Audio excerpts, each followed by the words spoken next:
சென்னையில் தனியார் தொலைக்காட்சி நடத்திய நேரலை விவாத நிகழ்ச்சியில் பங்கேற்ற பாரதிய ஜனதா இளைஞரணி தலைவர் எஸ்.டி. சூர்யா மற்றும் இளைஞரணி தொண்டர்கள் மீது திமுகவினர் தாக்குதல் நடத்தியதாக புகார் எழுந்துள்ளது.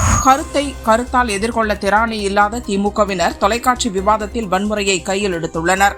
திமுக கூலிப்படை நடத்திய கொலைவெறி தாக்குதலை வன்மையாக கண்டிக்கிறேன் என எஸ்.டி. சூர்யா தெரிவித்தார். கடந்த 4.5 வருடங்களாக திமுக ஆட்சியின் கோர முகத்தை கண்ட தமிழக மக்களின் கடும் கோபத்தை எண்ணி பயம் தொற்றிக் கொண்டதால் இதுபோன்ற வன்முறையினை கையில் எடுத்துள்ளனர் திமுகவினர் என நயினார் நாகேந்திரன் கூறினார்.